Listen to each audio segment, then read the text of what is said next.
Patuloy ang panawagan ng katarungan ng mga kaanak ng SAF-44 na nasawi sa engkwentro sa Mamasapano mag-iisang taon na nakararaan. Sa January 27, muling bubuksan ng Senado ang investigasyon nito kaugnay ng engkwentro. Ginagalang naman daw ng Office of the Presidential Advisor on the Peace Process ang hakbang na ito ng Senado, pero sana raw hindi mabahira ng politika ang investigasyon. Makibalita tayo kay Tricia Safra. Nasaan ang hustisya? Yan ang hinaing ng mga kaanak ng tinaguriang SAF-44.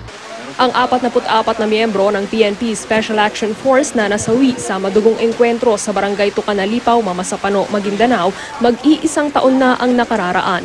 Nagsama-sama sa Baguio City ang ilan sa kanilang mga kaanak para bigyang pugay ang alaala ng mga pulis na nasawi habang tinutugis ang teroristang si Zulkifli Binhir alias Marwan. Hinayaan ko ang gobyerno natin sa kaso ng SAF-44. Dahil ano pa man, ay may tiwala pa rin ako sa ating gobyerno at sa hustisya na ating hinahangad hanggang ngayon. Wala pa naman pong hustisya kaya masakit hanggang ngayon. Wala po akong masabi. Dahil talagang mahirap po. Masakit lang po sa amin. Lalong sumasakit po ang pakiramdam namin. Bukod sa mga kaanak ng SAF-44, patuloy rin ang panawagan ng hustisya ng mga kaanak ng ilang sibilyang nadamay sa engkwentro. Kabilang narito si Sara Langayen, asawa ng isa sa mga sibilyang natagpuang patay, tagtad ng bala at nakagapos ang kamay. Nakatanggap naman daw ng suporta mula sa pamahalaan si Sara, pero hindi raw ito sapat upang buhayin ang kanyang mga anak.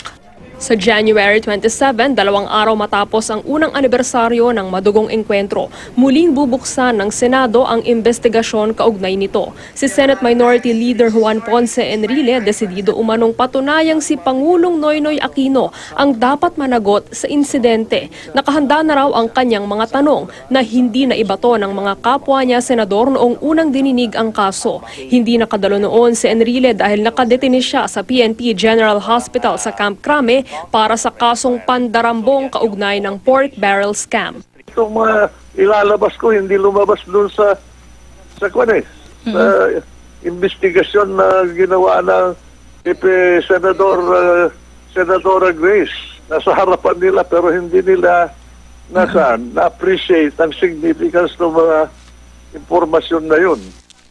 Ang Office of the Presidential Advisor on the Peace Process nirerespeto raw ang desisyon ng Senado na mag-imbestiga uli.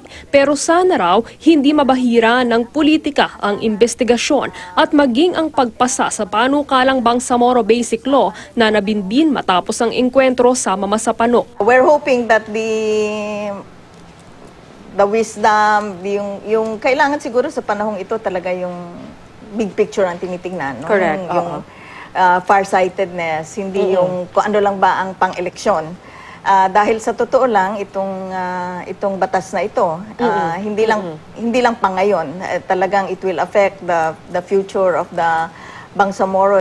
Mag-iisang taon matapos ang madugong engkwentro, marami na ang nagbago sa Barangay Tucanalipaw. Ang dating tulay na pinilit tawirin ng mga SAF trooper hindi na nagagamit dahil itinayo na ang isang bagong tulay. Hindi tulad ng lumang tulay na dati tao at bisikleta lang ang nakakatawid. Mas matibay at maluwag na ito ngayon, kaya pwede nang daanan kahit ng malalaking sasakyan. Okay na kasi dati doon kami lumada. Ano yun? Sa ilalim kayo magdaan? Oo.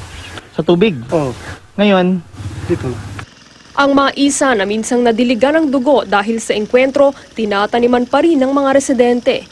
Nirorondahan na rin ng mga sundalo ang dating kilalang baluarte ng mga rebeldeng grupo. May mga itinayo na ring moske at paaralan sa tulong ng militar at may mga proyekto pa raw na aasahan ang mga residente. Para sa ilang nakatira roon, tila mas nabigyan daw ng pansin ang kanilang lugar mula nang maganap ang madugong engkwentro. Masaya kami kung meron kami dumating na ito sa mga project pa. Mga project na binigyan nila sa amin ito sa Barangay Tucanalipaw. Tricia Safra, GMA News.